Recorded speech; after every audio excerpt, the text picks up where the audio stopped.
ما طلعت شمس ولا غربت إلا وأنت في قلبي. الحمد لله وكفى وسلام على عباده الذين اصطفى. أما بعد، أعوذ بالله من الشيطان الرجيم. بسم الله الرحمن الرحيم. شهر رمضان الذي أنزل فيه القرآن.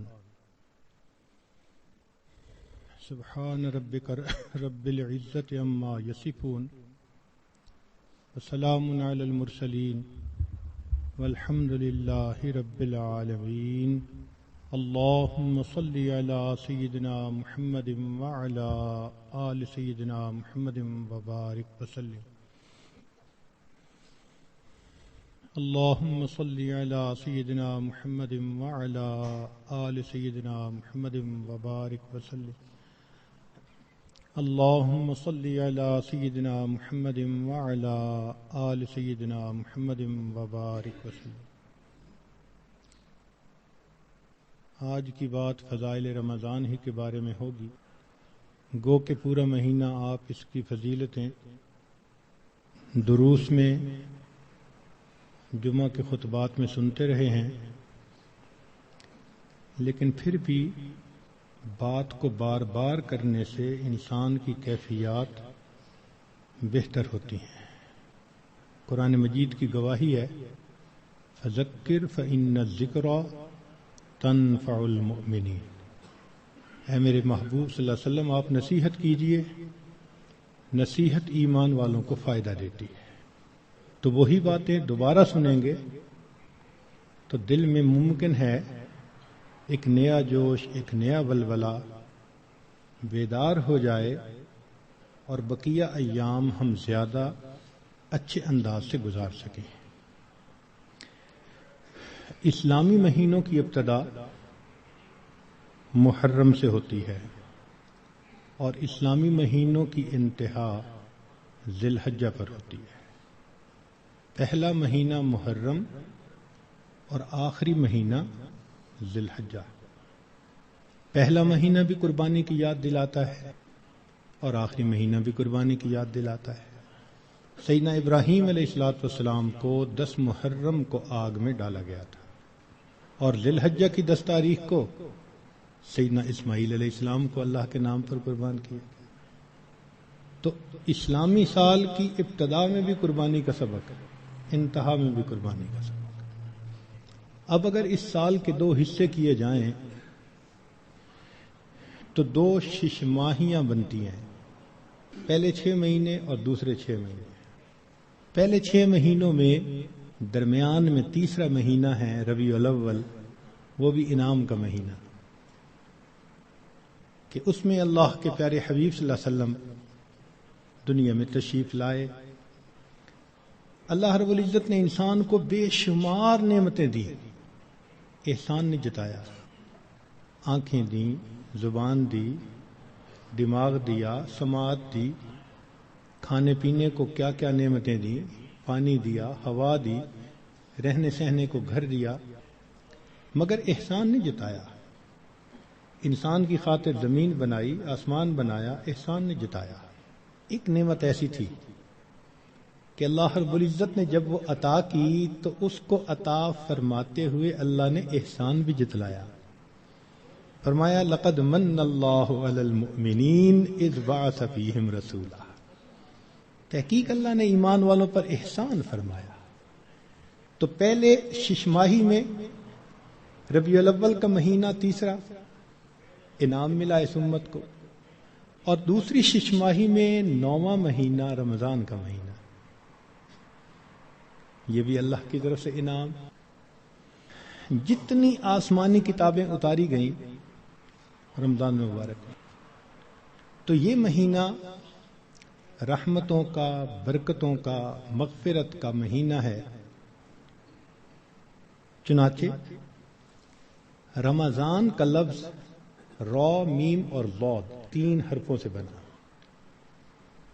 اس کے معنی ہیں جلنے اور جلانے کے. اس کو رمضان کیوں کہتے ہیں؟ لِأَنَّهُ يَرْمَزُ الذُّنُوبَ، اس لیے کہ یہ مہینہ انسان کے گناہوں کو جلا دیا کرتا ہے، جیسے آگ کسی چیز کو جلا کے ختم کر دیتی ہے، یہ مہینہ بھی مومن کے گناہوں کے نام و نشان کو مٹا دیتا ہے۔ زمین اگر ناپاک ہو تو ایک طریقہ تو یہ ہے کہ اتنی بارش برسے کہ ساری گندگی بہہ جائے، اب جب زمین دوبارہ خشک ہوگی تو پاک کہلائے گی، اور دوسرا طریقہ یہ ہے کہ اس زمین پر سورج کی تپش اور گرمی اتنی پڑے کہ وہ گرمی اس نجاست کا نام، نشان، رنگت، ہر چیز کو ختم کر کے رکھ دے، زمین پھر پاک کہلائے گی۔ تو یہ مثال ہے رمضان کی کہ اس مہینے میں اللہ رب العزت کی طرف سے اتنی رحمتوں کی بارش ہوتی ہے کہ انسان کے دل کی نجاستوں کو وہ مٹا کے رکھ دیتی ہے۔ یا یوں سمجھ لیں کہ اس مہینے میں برکات کی ایسی تپش آتی ہے انسان کے دل پر، نور کا سورج جو طلوع ہوتا ہے تو وہ دلوں کو اس قدر حرارت پہنچاتا ہے کہ دلوں کی نجاست کو مٹا کے رکھ دیتا ہے، اس لیے اس کو رمضان کہا گیا۔ حدیث مبارکہ میں اس کے مختلف نام ہیں۔ عربوں میں عظمت والی چیز کے کئی نام ہوتے تھے، اللہ رب العزت کے 99 نام، وَلِلَّهِ الْأَسْمَاءُ الْحُسْنَى، تو رمضان کے بھی کئی نام، چنانچہ حدیث مبارکہ میں اس کو شہر مبارکن، اس لیے ہم رمضان مبارک بھی کہہ دیتے ہیں، شہر عظیم، عظمت والا مہینہ، شہر الصبر، صبر کا مہینہ، شہر المواسات، غمخاری کا مہینہ۔ چنانچہ علماء نے لکھا ہے کہ رمضان سید الشہور، یہ مہینوں کا سردار ہے، فیہ بدأ نزول القرآن، اس میں ہی قرآن مجید نازل ہوا، اس کی 27 تاریخ کو، رمضان کی 27 تاریخ کو لوح محفوظ پر آسمان دنیا پر نازل کر دیا گیا، پھر وہاں سے 23 سال کے عرصہ میں آہستہ آہستہ آیات کو نبی علیہ السلام پر اتارا گیا۔ تفسیر طبری میں قتادہ رضی اللہ تعالی عنہ کی روایت ہے، فرماتے ہیں ان اللہ اصطفى صفایا من خلقہ، اصطفى من الملائکۃ رسلا ومن الناس واصطفى من الکلام ذکرہ، اللہ تعالیٰ نے انسانوں میں، فرشتوں میں بعض کو چن لیا ہے، ان کو فضیلت بخش دی ہے، کلام میں اللہ نے اپنے ذکر کو، اپنی یاد کو پسند فرما لیا، واصطفى من الارض مساجدا، اور زمین کے ٹکڑوں میں سے جو مساجد جہاں بنی ہے ان مساجد کو اللہ نے چن لیا، واصطفى من الشہور رمضان، اور مہینوں میں سے اللہ نے رمضان کو چن لیا، واصطفى من الایام یوم الجمعہ، دنوں میں اللہ تعالیٰ نے جمعہ کے دن کو چن لیا، واصطفى من اللیالی لیلۃ القدر، اور راتوں میں اللہ تعالیٰ نے لیلۃ القدر کو چن لیا، فعظموا ما عظم اللہ، تم بھی تعظیم کرو اس کی جس کی اللہ نے تعظیم فرمائی، جس کو اللہ نے عظمت بخشی تم بھی اس کی تعظیم کرو۔ چنانچہ تفسیر در منصور میں علامہ سیوطی رحمۃ اللہ علیہ فرماتے ہیں، کعب رضی اللہ تعالی عنہ سے روایت کہ ان اللہ اختار ساعات اللیل والنہار فجعل منہن صلاۃ المکتوبہ، اللہ تعالیٰ نے دن رات میں سے کچھ اوقات کو پسند کیا، ان میں 5 نمازوں کو فرض فرما دیا، واختار الایام فجعل منہن الجمعہ، دنوں کو چنا تو ان میں سے جمعہ کو پسند فرما لیا، واختار الشہور فجعل منہن شہر رمضان، واختار اللیالی فجعل منہن لیلۃ القدر۔ تو جب اللہ رب العزت نے لیلۃ القدر کو اتنی عظمت بخشی اور اس مہینے کو اتنی عظمت بخشی تو ہمیں بھی چاہیے کہ ہم اس مہینے کی برکتوں سے فائدہ اٹھانے والے بن جائیں۔ چنانچہ علامہ طبرانی رحمۃ اللہ علیہ مجموع الزوائد میں سید الشہور شہر رمضان و سید الایام یوم الجمعہ، نبی علیہ السلام اس مہینے کا انتظار فرماتے تھے۔ اس مہینے کی فضیلت کے لیے یہ کتنا عجیب پوائنٹ ہے کہ اللہ رب العزت کے پیارے حبیب صلی اللہ علیہ وسلم اس مہینے کا انتظار فرماتے، دعا فرماتے تھے، اللہم بارک لنا فی رجب و شعبان و بلغنا رمضان، اے اللہ ہمیں رجب اور شعبان میں برکت عطا فرما اور بخیریت ہمیں رمضان تک پہنچا۔ انسان وش کرتا ہے نا تو کسی بہت بڑی نعمت کے لیے وش کرتا ہے۔ اللہ کے حبیب صلی اللہ علیہ وسلم 2 مہینے پہلے سے دعا مانگتے تھے۔ جب بڑے کسی چیز کو بڑا کہیں تو واقعی بڑی ہوتی ہے۔ اللہ کے پیارے حبیب صلی اللہ علیہ وسلم نے اس مہینوں کو شہر عظیم کہا، بڑا مہینہ۔ چنانچہ مسلم شریف میں ابو ہریرہ رضی اللہ عنہ سے روایت ہے کہ الصلوات الخمس والجمعۃ الی الجمعۃ ورمضان الی رمضان مکفرات ما بینہن اذا اجتنبت الکبائر، اگر کبائر سے بچا جائے تو جمعے سے جمعہ 5 نمازیں اور ایک رمضان سے دوسرے رمضان تک کے جتنے گناہ ہوتے ہیں وہ سارے کے سارے اللہ تعالیٰ معاف فرما دیتے ہیں۔ چنانچہ کنز العمال میں لکھا ہے کہ اذا سلمت الجمعۃ سلمت الایام، جمعہ اگر اچھے انداز سے کسی نے گزار لیا تو باقی دن بھی اس کے اچھے گزر جائیں گے۔ وَإِذَا سَلِمَ رَمَضَانُ سَلِمَتِ السَّنَةُ، اور جس نے رمضان اچھے انداز سے گزار دیا آنے والا پورا سال اس کا اچھا گزار دیا جائے گا۔ امام ربانی مجدد ثانی رحمۃ اللہ علیہ اپنے مکتوبات میں فرماتے ہیں کہ یہ رمضان کا مہینہ آنے والے سال کا ایک نمونہ ہوتا ہے۔ جس انداز سے بندہ گزارتا ہے اللہ تعالیٰ بقیہ سال انہی اعمال کی توفیق عطا فرما دیتا ہے۔ مثال کے طور پہ ایک نوجوان اگر چاہتا ہے کہ میں اپنی آنکھوں کا پرہیز کروں، غیر محرم سے اپنی آنکھوں کو بچاؤں، تو وہ رمضان میں اس کی مشق کر لے۔ اگر پورا رمضان غیر محرم سے نظر بچا لی، بقیہ پورا سال اللہ اس کو توفیق عطا فرما دے گا۔ آپ پورا رمضان تہجد کی پابندی کر لیجئے، تلاوت کی، اعمال کی پابندی کر لیجئے، اور پھر دیکھیے بقیہ پورا سال وہ کام کس طرح آسان ہو جاتے ہیں، اللہ تعالیٰ توفیق دے دیتے ہیں اس بندے کو۔ اس لیے ہمارے اکابر رمضان کو بہت اہتمام کے ساتھ گزارتے تھے۔ بلکہ بخاری شریف کی روایت ہے کہ ایک صحابیہ حج پہ جانا چاہتی تھی، خاوند نے نہ کر دی۔ پوچھا بھی کیوں؟ اس نے کہا سواری نہیں ہے۔ اس نے کہا فلاں اونٹ تو ہے۔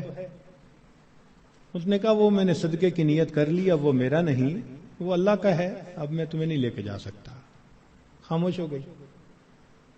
خاوند جفت کر کے واپس آیا تو وہ عورت نبی الاسلام کی خدمت میں حاضر ہوئی۔ اے اللہ کے حبیب صلی اللہ علیہ وسلم، میرا بڑا جی چاہتا تھا میں حج کروں، مگر میرے خاوند نے کہا کہ سواری نہیں، اور میں نے صدقے کا اونٹ تھا بتایا تو اس نے کہا میں اس کو نہیں استعمال کر سکتا۔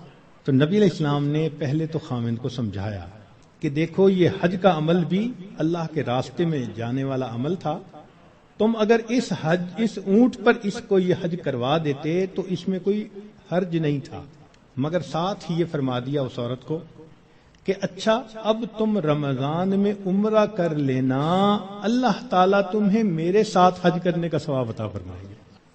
یہ بخاری شریف کی روایت ہے۔ تو رمضان مبارک کو اللہ رب العزت نے ایسی فضیلت عطا فرمائی۔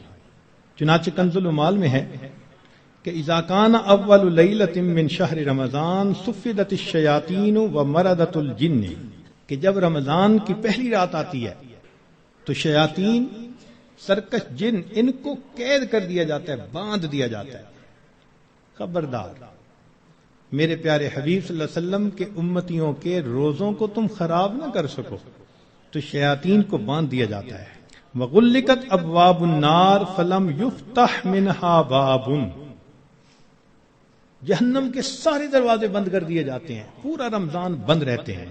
وفتحت ابواب الجنت فلم یغلق منہا باب، اور جنت کے سارے دروازے کھول دیے جاتے ہیں اور ان دروازوں کو پورا مہینہ بند نہیں کیا جاتا۔ سبحان اللہ۔ اللہ رب العزت اس مہینے میں جنت کی سیل لگاتے ہیں۔ وَيُنَادِي مُنَادٍ كُلَّ لَيْلَةٍ، اور ایک ندا دینے والا فرشتہ ہر رات یہ ندا دیتا ہے یا باغی الخیر اقبل، اے نیکی کے متلاشی آگے بڑھ. ابتغاء سے ہے یہ لفظ باغی الخیر. ویا باغی الشر اقصر، اے برائی کے تلاش کرنے والے تھم جا، رک جا. وللہ اتقاء من النار وذالک کل لیلۃ، ہر رات میں اللہ تعالیٰ جہنم سے جہنمیوں کو بری فرما دیتے ہیں. اب یہاں طالب علم کے ذہن میں ایک سوال پیدا ہوتا ہے کہ رمضان مبارک میں شیاطین تو قید ہو گئے، پھر کیوں برائیاں ہوتی ہیں، غفلتیں ہوتی ہیں؟ تو علماء نے اس کے کئی جواب دیے. ایک جواب تو انہوں نے دیا بھئی بڑے شیاطین تو قید ہو گئے، اب چھوٹے شتونگڑے بھی تو ہیں اور ہم اتنے غافل کہ شتونگڑے ہی کام دکھا جاتے ہیں. دوسرا علماء نے یہ کہا کہ شیطان کی وجہ سے نفس کے اندر اتنی خباثت آ جاتی ہے کہ شیطان اگر باندھ بھی دیا جاتا ہے تو نفس اس کا کارندہ بنا رہتا ہے، وہ انسان کو گناہوں پر اکسائے رکھتا ہے. یا برے دوست ہوتے ہیں، یار بد، ان کی وجہ سے انسان رمضان میں بھی نیکی پر نہیں آتا. مگر اس کی خوبصورت مثال یہی ہے کہ جیسے لوہے کو بھٹی میں گرم کریں نا تو سرخ ہو جاتا ہے، پھر اس کے بعد اس کو بھٹی سے نکال لیں تو وہ 1 منٹ میں ٹھنڈا نہیں ہوتا، وہ گھنٹہ 2 گھنٹے گرم رہتا ہے. تو شیطان نے انسان کو گناہوں کی بھٹی میں اتنا گرما دیا ہوتا ہے کہ ان لوگوں کے لیے رمضان کا مہینہ آ بھی جاتا ہے تو وہ گرمی اسی طرح موجود رہتی ہے. نبی علیہ السلام نے ارشاد فرمایا من وافق موتہ عند القضاء رمضان دخل الجنہ، جس بندے کو رمضان المبارک کے اندر موت آ گئی اللہ تعالیٰ اس کو جنت کے اندر داخل فرما دیتے ہیں. سیدہ عائشہ صدیقہ رضی اللہ تعالیٰ عنہ فرماتی ہیں کہ کان رسول اللہ صلی اللہ علیہ وسلم یجتہد فی رمضان ما لا یجتہد فی غیرہ، مسلم شریف کی روایت کہ رمضان المبارک میں نبی علیہ السلام عبادات میں اتنی محنت فرماتے تھے، مشقت اٹھاتے تھے کہ رمضان کے علاوہ کسی اور مہینے میں اس قدر محنت نہیں فرماتے تھے. اس سے معلوم ہوا کہ خاص اہتمام فرماتے تھے اس مہینے. ایک اور روایت ہے بہقی کی، سیدہ عائشہ صدیقہ عنہا فرماتی ہیں کہ کان رسول اللہ صلی اللہ علیہ وسلم اذا دخل رمضان، کہ جب رمضان کا مہینہ آتا تھا شد میں ازارہ، نبی علیہ السلام اپنی تہبند کو کس کے باندھ لیتے تھے. ثم لم یأت فراشہ حتی ینسلخ، پھر پورا مہینہ گزرنے تک اپنے بستر پر واپس نہیں آیا کرتے تھے. اللہ اکبر کبیرہ. اس لیے کہ وہ رمضان کی برکات سے واقف تھے، جانتے تھے. بہقی کی شریف کی ایک اور روایت ہے کان اذا دخل رمضان تغیر لونہ، کہ جب رمضان کا مہینہ آتا تھا نبی علیہ السلام کا چہرے کا رنگ بدل جاتا تھا. اللہ اکبر کبیرہ. وکثرت صلاتہ، اور نبی علیہ السلام نماز نفل کثرت کے ساتھ پڑھتے تھے. وابتہل فی الدعاء واشفق لونہ، اور اپنی دعا میں اتنے اللہ کے سامنے عاجزی کرتے تھے کہ آپ صلی اللہ علیہ وسلم کا چہرہ انور سرخ ہو جایا کرتا تھا. اللہ اکبر. چنانچہ ایک حدیث مبارکہ میں ہے، سلمان فارسی رضی اللہ عنہ اس کی روایت فرماتے ہیں کہ خطبنا رسول اللہ صلی اللہ علیہ وسلم فی آخر یوم من شعبان فقال، نبی علیہ السلام نے فرمایا یا ایھا الناس قد اظلکم شہر عظیم مبارک، اے لوگو تمہارے اوپر ایک بڑا مہینہ برکت والا آ گیا ہے. شہر فیہ لیلۃ خیر من الف شہر، ایسا مہینہ کہ جس میں ایک رات ہے جو 1000 مہینوں کی عبادت سے بھی زیادہ افضل ہے. شہر جعل اللہ صیامہ فریضہ، ایک ایسا مہینہ جس کے روزے کو اللہ رب العزت نے فرض فرمایا. وقیام لیلہ تطوعا، اور رات کے قیام کو اللہ نے اپنے قرب کا ذریعہ بنایا. من تقرب فیہ بخصلۃ من الخیر کان کمن ادى فریضۃ فیما سوا، جس نے رمضان میں نفل عمل کیا ایسے اجر ملے گا جیسے رمضان کے علاوہ اس نے کسی فرض کے اوپر عمل کیا تھا. ومن ادا فریضۃ فیہ کمن کان کمن ادا 70 فریضۃ فیما سوا، جس نے ایک فرض پر عمل کیا اس کو 70 فرض جو غیر رمضان میں ہوتے ہیں اس کے برابر اجر عطا کیے جاتے ہیں۔ یہاں سے معلوم ہوا کہ اللہ رب العزت رمضان مبارک میں انسان کے اعمال کا ریٹ 70 گنا بڑھا دیتے ہیں، ملٹیپلائی، سبحان اللہ۔ ایک ایک عمل کو دنیا ریٹ انکریز کرتی ہے تو 10% اور 20%، 10واں حصہ 20واں حصہ، اللہ تعالیٰ ریٹ بڑھاتے ہیں تو کیا 70 گنا، 70 سے ضرب دے دی، اس لیے کہ وہ شہنشاہ حقیقی ہے، وہ اپنے بندوں کو اتنا اجر دینا چاہتا ہے کہ ان کے گناہوں کی ظلمتیں ختم ہو جائیں۔ تو ایسے وقت میں ہمیں بھی چاہیے کہ ہم اپنے اعمال اللہ رب العزت کے حضور پیش کریں۔ چنانچہ نبی علیہ السلام نے ارشاد فرمایا، هو شہر الصبر والصبر ثوابہ الجنہ، یہ صبر کا مہینہ ہے اور صبر کا بدلہ جنت ہے۔ وہ شہر المواسات، غمخاری کا مہینہ، سبحان اللہ۔ چنانچہ اسی حدیث میں آگے نبی علیہ السلام نے ارشاد فرمایا کہ اولہ رحمت، اس مہینے کے پہلے 10 دن رحمت، وَأَوْسَطُهُ مَغْفِرَةٌ، درمیان کے 10 دن مغفرت کے، وَآخِرُهُ عِتْقٌ مِّنَ النَّارِ، اور آخری 10 دن آگ سے آزادی کے۔ وہ کیسے؟ علماء نے اس کی بہترین تفسیر یوں کی کہ کچھ وہ لوگ ہوتے ہیں کہ جو پہلے سے ہی نیکوکاری کی زندگی گزارنے والے ہوتے ہیں، گناہوں سے بچتے ہیں، تقوی طہارت کی زندگی گزارتے ہیں، تو ان کے لیے تو رمضان رحمت کی خوشخبری بن کے آتا ہے، تو پہلے 10 دن میں ہی ان کے درجے بلند ہو جاتے ہیں۔ اور کچھ ایسے بھی ہوتے ہیں کبھی نیکی کر لی کبھی خطا کر بیٹھے، تو ایسے لوگ جب رمضان کے پہلے 10 دن گزار لیتے ہیں تو اس میں ان کے جو گناہوں کی ظلمت ہوتی ہے اس کو اللہ تعالیٰ ختم کر دیتے ہیں۔ چنانچہ اوسطہ مغفرتن، ان کے لیے درمیانی 10 دن مغفرت کا پیغام بن جاتے ہیں۔ اور کچھ بہت زیادہ غفلت میں رہنے والے، اگر 10 دن سے ان کا کام نہیں بنا تو 20 دن سے ان کا کام بن جاتا ہے۔ چنانچہ جب 20 دن کی برکتیں ان کے دل کو دھو دیتی ہیں تو آخرہ عتق من النار، آخری عشرہ ان کے لیے بھی آگ سے آزادی کا عشرہ بن جاتا ہے۔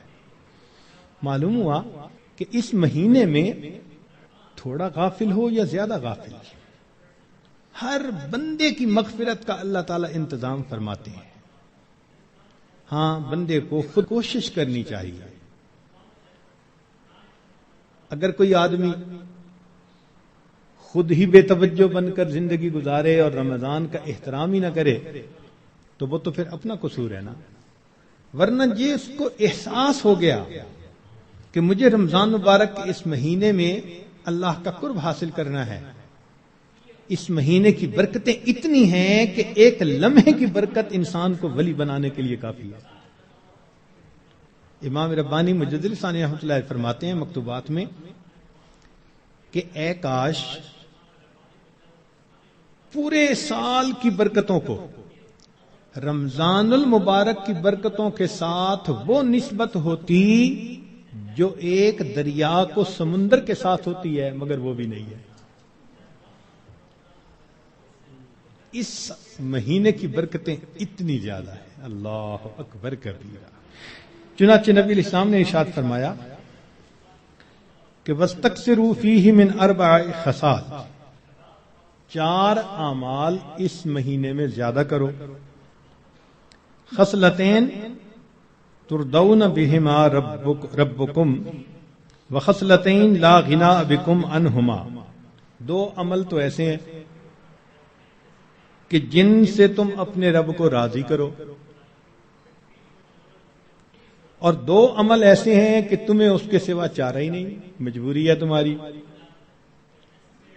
اللتان تردون بہما ربکم، وہ 2 باتیں کہ جس کو ذریعے تم اپنے رب کو راضی کرو، فشہادت اللہ الہ الا اللہ وتستغفرونہ، یعنی کلمے کا ورد زیادہ کرنا، تحلیل زیادہ پڑھنا اور استغفار زیادہ پڑھنا۔ یہ دو عمل اس مہینے میں خاص طور پر زیادہ کرنے کی ضرورت ہے، کیونکہ اللہ کے پیارے حبیب صلی اللہ علیہ وسلم نے ارشاد فرمایا، لہذا اس بات کی اہمیت دل میں اچھی طرح بٹھانی چاہیے۔ تو لا الہ الا اللہ کی بھی کثرت کریں، کم از کم چند 100 مرتبہ دن میں پڑھ لیا کریں، اور ہمت والے تو 1000 دفعہ 2000۔ ایسے لوگ ہیں ہر دن میں رمضان کے 10,000 مرتبہ تحلیل پڑھتے ہیں۔ اس وقت ایسے لوگ ہیں رمضان المبارک کے ہر دن میں ایک قرآن مجید کی تلاوت مکمل کرتے ہیں۔ نوجوان ہیں، کما رہے ہیں، وقت تو ایک جیسا ہے ہمارا بھی اور ان کا بھی، لیکن انہوں نے یہ محسوس کر لیا کہ اس وقت میں ہم نے اللہ کو راضی کر کے ہٹنا ہے۔ ان کے لیے یہ سارے کام آسان۔ تو ہم چلو چند 100 دفعہ یا 1000 دفعہ ہی لا الہ الا اللہ کا ورد کر لیا کرے، اور اگر چلتے پھرتے عادت ڈال لیں تو سبحان اللہ کئی 1000 مرتبہ کرنا بھی آسان ہے۔ اور ہمارے اکابر سبحان اللہ، وہاں سینکڑوں اور ہزاروں کی بات نہیں ہوتی تھی، اور لاکھوں کی بھی بات نہیں ہوتی تھی، کروڑوں کی بھی بات نہیں ہوتی تھی، کروڑوں مرتبہ سے زیادہ دل کے اوپر لا الہ الا اللہ کی ضرب لگتی تھی، کروڑوں مرتبہ سے زیادہ۔ دل کے اوپر کتنا نور ہوتا ہوگا، اللہ اکبر کبیرہ۔ اور استغفار کی کثرت کریں۔ اور دو چیزیں جس کی ہمیں ضرورت ہے، ایک اللہ رب العزت سے جنت مانگیں، اور جہنم سے اللہ تعالی سے پناہ مانگیں۔ تو اس مہینے میں یہ دعا مانگنی چاہیے، اللہم انی اسألک الجنہ وَأَعُوذُ بِكَ مِنَ النَّارِ، اے اللہ میں جنت کا سوال کرتا ہوں اور جہنم سے اے اللہ میں پناہ مانگتا ہوں۔ چنانچہ رمضان مبارک کا اکرام کیسے کیا جائے، اس کو بھی تھوڑا تفصیل سے بتا دیں۔ جو احترام کرنے والے ہیں وہ تو رمضان سے 2 مہینے پہلے سے ہی دعائیں مانگنی شروع کر دیتے ہیں، رمضان سے پہلے ہی گناہوں کو توبہ کر کے باطن کا غسل کر لیتے ہیں، اور پھر رمضان خوب اچھے انداز سے گزارتے ہیں۔ لیکن اب آخری عشرہ رہ گیا، اس آخری عشرے میں ہم گناہوں سے اس طرح بچیں جیسے احرام کی حالت میں حاجی محرم گناہوں سے بچا کرتا ہے۔ جو لوگ حج پر گئے ہیں نا، عمرہ پر، ان کو اچھی طرح اندازہ ہے کہ جب احرام باندھ لیتا ہے تو بالکل کیفیت ہی اور ہو جاتی ہے، پھر جنایات سے بہت بچنے کی کوشش ہوتی ہے، ہر وقت یہ احساس رہتا ہے میں محرم ہوں، احرام باندھا ہوا ہے، بالکل رمضان گزارتے ہوئے وہی کیفیت ہو، انا صائم، میں روزہ دار ہوں، رمضان کا مہینہ ہے، مجھے اس میں کوئی گناہ نہیں کرنا۔ چلتے پھرتے لا الہ الا اللہ کا ورد رکھیں، اور کبھی کبھی پورا کلمہ بھی پڑھیں، لا الہ الا اللہ محمد الرسول اللہ۔ جتنا ممکن ہو سکے قرآن مجید کی تلاوت کریں، حتیٰ کہ 2-3 منٹ بھی اگر خالی ہیں تو اس کو خالی نہ گزرنے دیں، قرآن پاک دیکھ کر پڑھ لیں، اور اگر قرآن پاک پاس نہیں یا وضو نہیں تو جو صورتیں یاد ہیں کم از کم وہی پڑھ لیں۔ حسب استطاعت رمضان مبارک میں صدقہ و خیرات زیادہ کریں۔ سیدہ عائشہ صدیقہ رضی اللہ عنہا فرماتی ہیں کہ نبی علیہ الصلوۃ والسلام رمضان مبارک میں اپنے دونوں ہاتھ صدقے کے لیے کھول دیا کرتے تھے، جیسے تیز ہوا چلتی ہے اس طرح نبی علیہ الصلوۃ والسلام صدقہ پانی، اللہ کے راہ پانی کی طرح پیسہ بہا دیتے تھے۔ تو صدقہ و خیرات زیادہ کرنا، وعظ و نصیحت کی محفل میں روز بیٹھیں، کہیں فجر کے بعد ہوتی ہے، کہیں تراویح کے بعد ہوتی ہے، اور آخری عشرے کا سنت اعتکاف اگر نصیب ہو تو سبحان اللہ۔ معتکف کی حالت ایسی ہی ہوتی ہے کہ جیسے کسی کو منانے کے لیے اس کے دروازے کی چوکھٹ کو پکڑ کے بیٹھ جائے. اگر تو در نہ کھولے گا تو میں بھی در نہ چھوڑوں گا. بس نیت کر لے کہ اے رب کریم آپ کو مجھے منا کے اٹھنا ہے. واقعی دیکھا ہم نے محبت میں ایسے ہوتا ہے. اگر کبھی کوئی محبوب ناراض ہو لوگ قدموں میں بیٹھ جاتے ہیں. بیٹے سے باپ خفا ہو آپ کے قدموں میں بیٹھ جاتے ہیں. ابو جب تک آپ راضی نہیں ہوں گے میں قدموں میں سے نہیں اٹھوں گا. سبحان اللہ. یہی مومن کا حال ہونا چاہیے. اے کریم تیرے در پر آ کر بیٹھ گئے ہیں,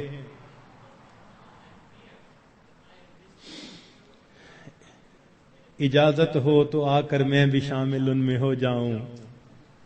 سنا ہے کل تیرے در پر ہجوم عاشقاں ہوگا. عشق و محبت والے 10 دن فارغ کرتے ہیں اللہ کے سامنے, دن رات عبادت میں گزارنے کی کوشش کرتے ہیں, اور دعاؤں میں پھر انسان خوب عاجزی اور زاری کرے. اس طرح رمضان مبارک کی قدردانی کیجیے. رمضان مبارک کی بے قدری کی بھی کچھ صورتیں ہیں. مثال کے طور پہ بعض لوگ رمضان کے روزے رکھنے کا اہتمام نہیں کرتے. یہ رمضان کی بے قدری ہے.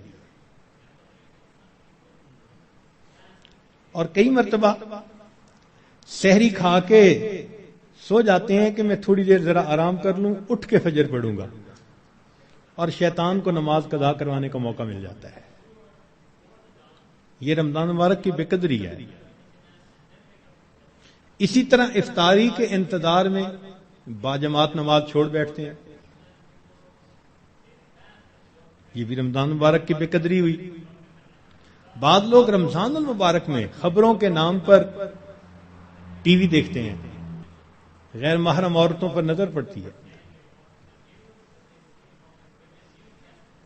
بازار سے گزرتے ہوئے اپنی نگاہ کا احتیاط نہیں کرتے. یہ بھی رمضان مبارک کی بے قدری ہوئی.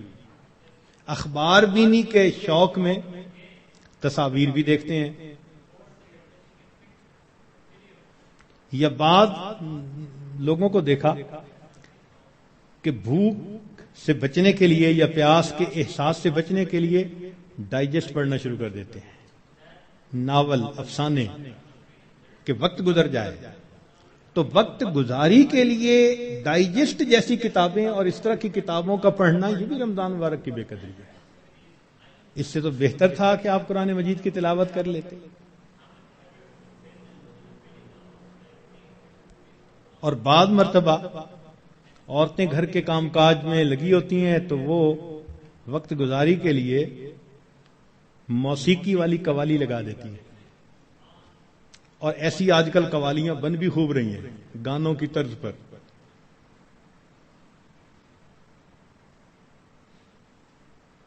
بھئی کوئی بیت الخلاء کے طرز پر مسجد بنا دے تو آپ کو خوشی ہوگی, دیکھ کے غصہ آئے گا نا. تو اگر کوئی نعت بنانی تھی تو ضروری ہے کہ گانے کی طرز پر بنانی ہوتی ہے. خدا کے بندو, تو اس قسم کی قوالیاں جن میں ساز ہو, موسیقی ہو, وہ حرام ہوتی ہیں. نبی علیہ السلام نے ارشاد فرمایا, میں آلات موسیقی کو توڑنے کے لیے مبعوث ہوا ہوں, اس لیے اس سے 100% پرہیز کرنا چاہیے. بعض نوجوان وقت گزارنے کے لیے انٹرنیٹ پہ بیٹھ جاتے ہیں, اور جو دنیا بلا کا گند ہے وہ انٹرنیٹ کے اندر موجود ہوتا ہے. یہ بھی رمضان مبارک کی بے قدری ہوئی. اور بعض اپنے دوستوں سے میسیجز کا سلسلہ شروع کر دیتے ہیں. یہ بھی رمضان مبارک کی بے قدری. اور اس سے بڑھ کر اور گناہ یہ کہ سیل فون کے اوپر غیر محرم سے باتیں کرتے ہیں یا اس کو میسج بھیجتے ہیں. یہ بھی رمضان کی بے قدری ہے. اور یہ بھی رمضان کی بے قدری ہے کہ انسان غیر محرم کو کہے کہ میں اب رمضان میں میسج نہیں بھیجوں گا, اس کے بعد بھیجوں گا. تو اس کا مطلب یہ ہوا کہ اس نے اللہ کے حکم کی تعظیم نہیں کی. تو رمضان میں ان گناہوں کو کاملاً چھوڑنا ہے، یہ نہیں کہ صرف رمضان کے لیے چھوڑنا ہے۔ بعض لوگ حالات حاضرہ کے نام پر ایک دوسرے بندے کی غیبتیں شروع کر دیتے ہیں۔ بعض لوگ رمضان میں یہ کہنے میں بڑا خوشی محسوس کرتے ہیں آج روزہ بڑا لگ رہا ہے۔ بھائی صبر کیجئے، صبر کا مہینہ ہے، اور روزہ لگا بھی تو کتنے گھنٹے کی بات ہے، چند گھنٹے کی بات ہے، مگر وہ اس کو ایک ٹاپک بنا لیتے ہیں۔ ہر آنے والے کو بس میں اٹھ نہ سکا اور تھوڑا وقت تھا، پانی نہ پی سکا اور کھانا نہ کھا سکا، ایسے لگتا ہے جیسے روزے کا ماتم کر رہے ہو بیٹھے ہوئے۔ یہ بھی رمضان کی بے قدری ہے۔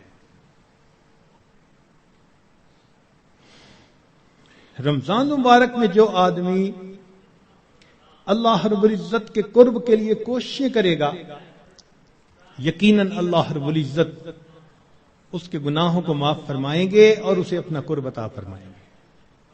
اب ایک دو باتیں مزید سن لیجئے تاکہ بات کو مکمل کریں کہ اگر کوئی نیک بندہ آپ کو بتائے کہ قبولیت دعا کا وقت ہے، دعا مانگ لو، تو آپ کتنے اہتمام سے دعا مانگیں گے کہ جی ایک نیک بندے نے بتا دیا قبولیت دعا کا وقت تھا۔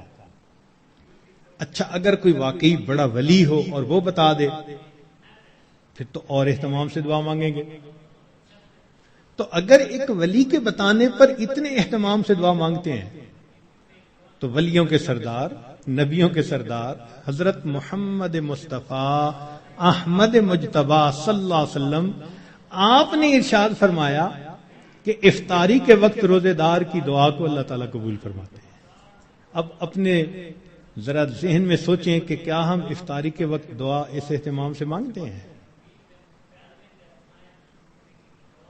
اور شیطان بھی ایسا ہے کہ وہ افطاری کے وقت دسترخوان پہ چیزیں لگواتا ہے، بس حسرت سے دیکھتے دیکھتے وہ افطاری کا وقت ہی آ جاتا ہے۔ اس وقت میں اہتمام سے دعا مانگے، رات کے اوقات میں، دن کے اوقات میں اللہ رب العزت سے معافی مانگیں اپنے گناہوں کی، اللہ تعالیٰ کو منانے کی کوشش کریں۔ یہ بخشش کا مہینہ ہے، رحمتوں کی انتہا ہے۔ جو بندہ تھوڑی سی بھی کوشش کرے گا یقیناً وہ رمضان کی رحمتوں کی وجہ سے بخش دیا جائے گا۔ اب یہاں پر ایک بات اور ذہن میں رکھیں کہ ماں اپنے بیٹے کے بارے میں بد دعا نہیں سن سکتی۔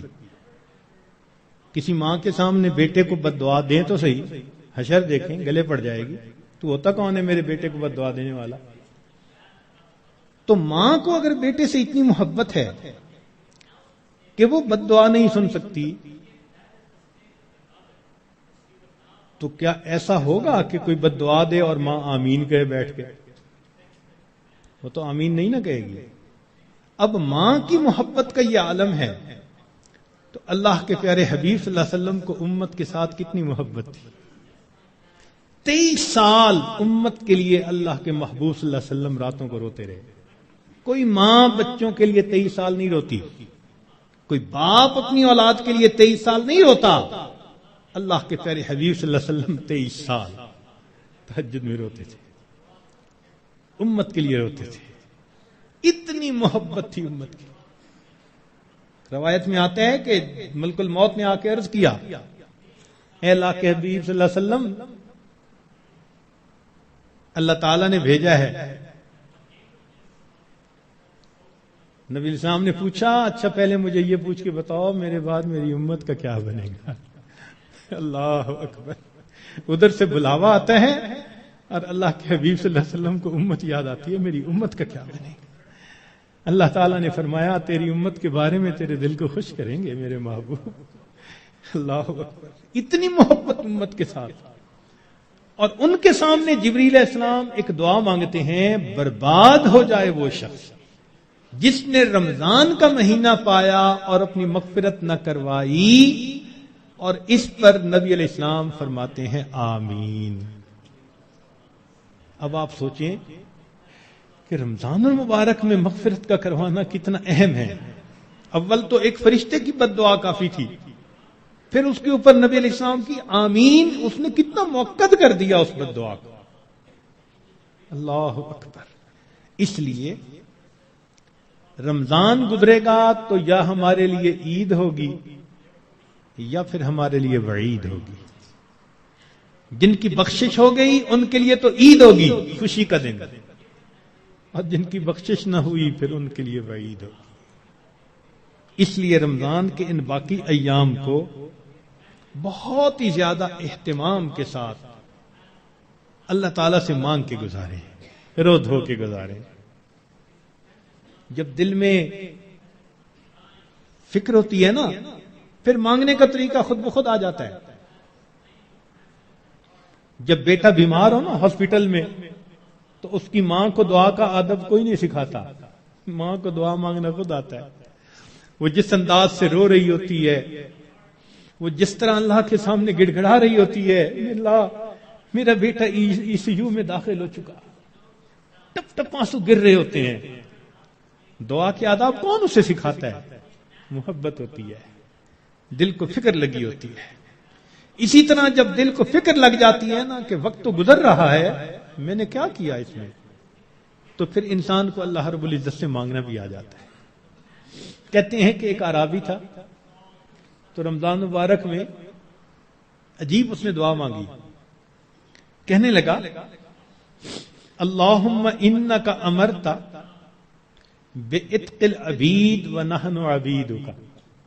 اے اللہ، آپ نے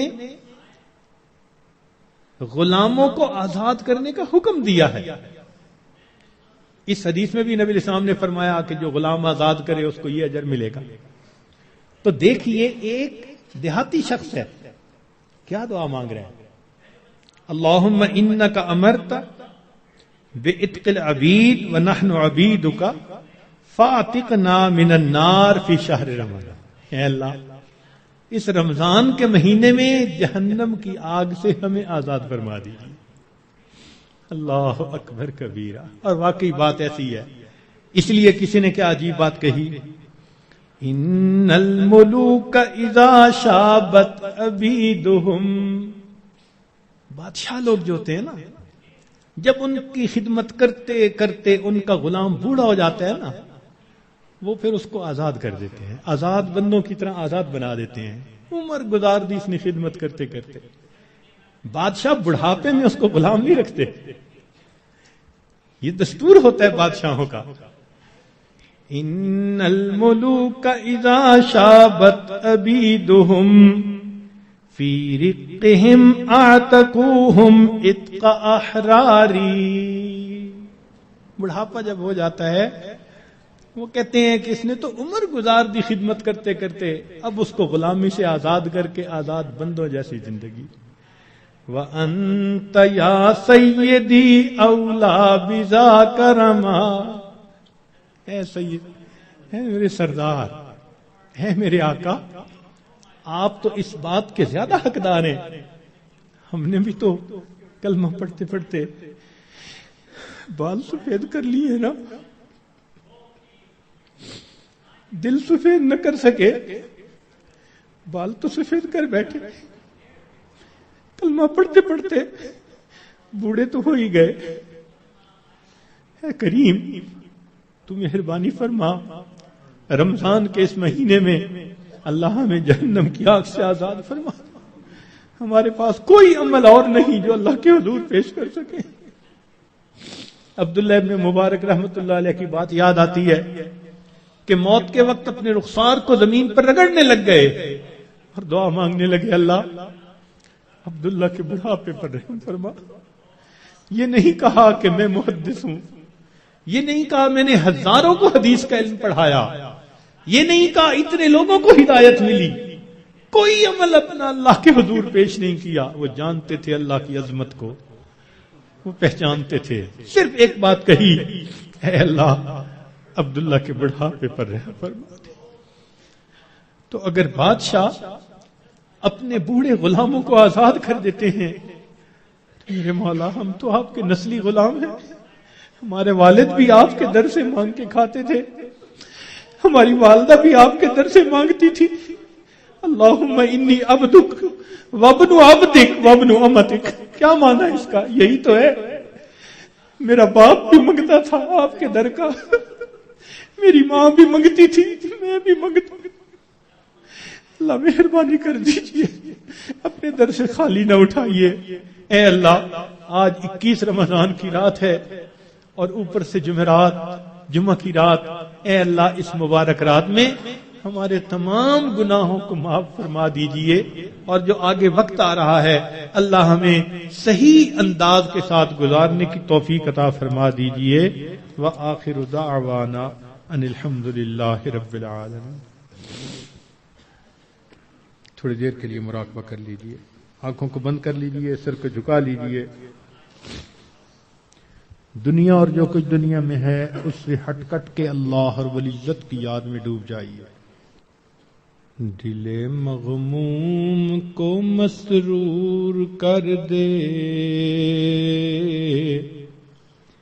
دل بے نور کو پر نور کر دے.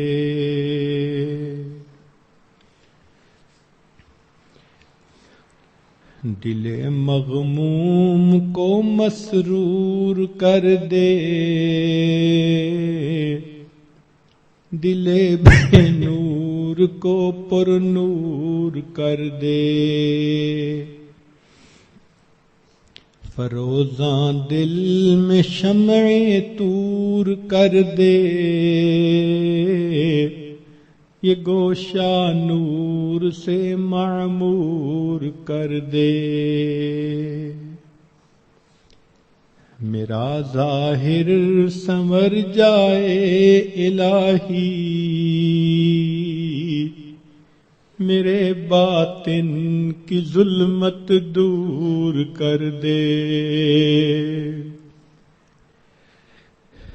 میرا ظاہر سنور جائے الہی، میرے باطن کی ظلمت دور کر دے. مے وحدت پلا مخمور کر دے، محبت کے نشے میں چور کر دے.